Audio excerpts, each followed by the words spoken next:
Рад вас видеть, друзья. Смотрите на этот автомобиль. Сразу после запуска давление в выпускном коллекторе практически 40 кПа, расход огромный и мотор работает довольно натужно и не очень стабильно. Так откуда же такое давление? 9 из 10 мастеров сейчас бы притащили дымогенератор для поиска подсоса или приговорили бы датчик абсолютного давления к замене. Но вы будете удивлены, что с этим автомобилем сделаю я. Запускаем мотор.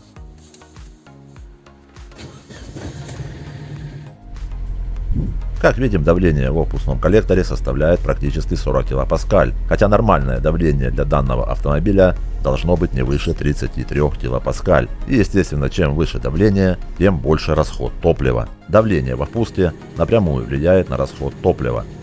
И что я буду сейчас делать? Многие, конечно, не поверят. Я не буду проверять датчики, потому что мне не очень понравилось, как работал стартер.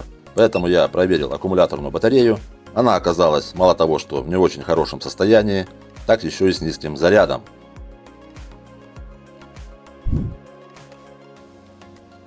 Поэтому я сейчас буду заряжать аккумуляторную батарею.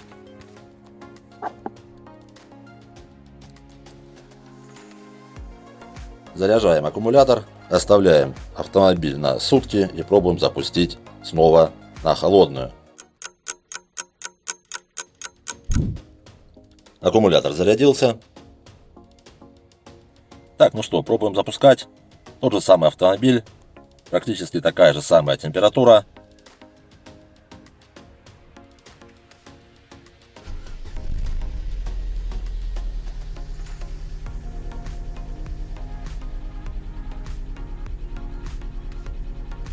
Как видим, после заряда аккумулятора давление пришло в норму.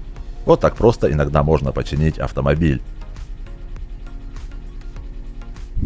Что же все-таки произошло и почему разряженный аккумулятор так сильно влияет на работу мотора и особенно на расход топлива и давление в выпускном коллекторе?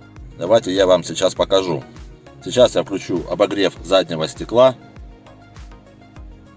и фары и отопитель.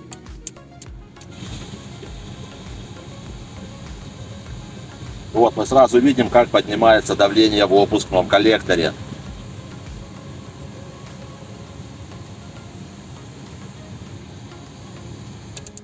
Выключаем.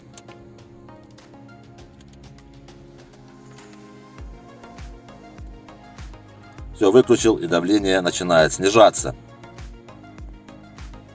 И это, между прочим, при заряженном аккумуляторе. Если бы аккумулятор был подсевший, то значения давления при включении потребителей были бы еще выше. Почему же так происходит, друзья?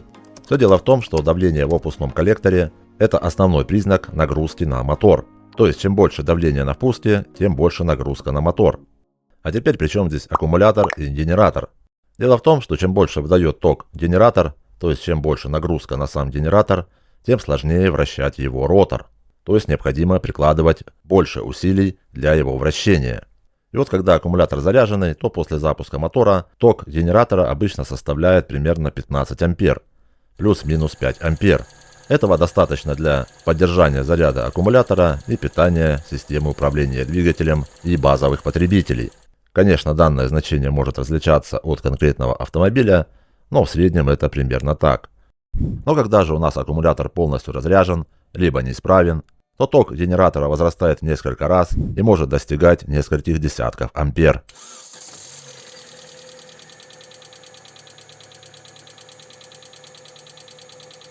И в таких условиях существенно возрастает нагрузка на мотор, и это мы видим при диагностике при помощи параметра давления в выпускном коллекторе. Вот теперь, надеюсь, вы понимаете, почему я не могу дать ответ, когда меня в 100-й раз спрашивают: Андрей, а почему на моем автомобиле давление 38 кПа? Потому что это может быть что угодно. Все влияет на давление в выпускном коллекторе. Начиная от аккумулятора, подшипника генератора и заканчивая сбитыми фазами ГРМ и давлением топлива. Да, даже давление топлива тоже влияет на давление в выпускном коллекторе. Главное, друзья, не начинайте сразу с поиска подсоса воздуха. Подсосы воздуха никогда сразу не приводят к повышению давления в выпускном коллекторе. Это древняя байка, основанная на непонимании реальных процессов, происходящих в системе управления двигателем. Об этом я уже не раз упоминал в своих прошлых видео, А в следующем видео более подробно раскрою эту тему, чтобы было понятно абсолютно всем.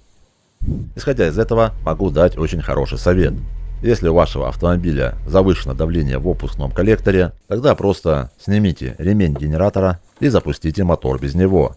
Если давление существенно снизится, тогда ищите проблему в навесном оборудовании, подшипниках генератора, компрессора кондиционера, насоса гидроусилителя руля и прочих устройств. Но если же давление со снятым ремнем существенно не снизится, тогда ищите неисправности в двигателе либо в системе управления двигателем. Особенно фазы ГРМ, работа клапанов, компрессия, да и вообще состояние мотора в целом. Систему топливоподачи, систему зажигания и особенно топливные форсунки. Самое главное, что я хочу донести этим видео, это то, что завышенное давление в выпускном коллекторе – это не неисправность. Это всего лишь симптом. Такой же симптом, как повышенная температура тела у больного человека. Поэтому завышенное давление – это просто повышенная температура у больного автомобиля. И что к этому привело, необходимо разбираться отдельно. И простого ответа на этот вопрос просто не существует. Никто вам не сможет сказать, почему на вашем автомобиле завышено давление в выпускном коллекторе. Абсолютно никто. Могу лишь дать несколько советов, исходя из своей личной практики, на что стоит обратить внимание в первую очередь при разных ситуациях. Например, если давление завышено сразу после запуска холодного мотора, тогда в первую очередь необходимо обратить внимание на аккумуляторную батарею и особенно на топливные форсунки. Именно это чаще всего повышает давление непосредственно после запуска мотора.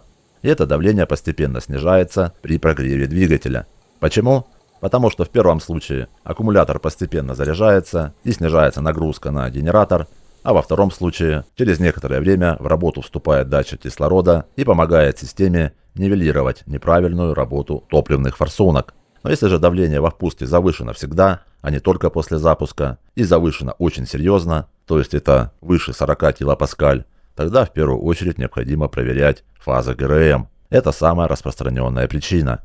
Но если же давление завышено совсем незначительно, буквально на несколько килопаскаль, то это не всегда означает, что это неисправность. Это вполне может быть обусловлено применением неправильных жидкостей, особенно в системе гидроусилителя руля.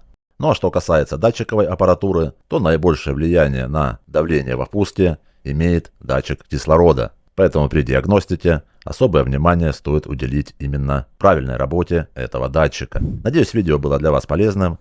Но если на вашем автомобиле постоянно разряжается аккумулятор, тогда очень желательно проверить ток утечки в автомобиле. А как это сделать, смотрите в этом видео.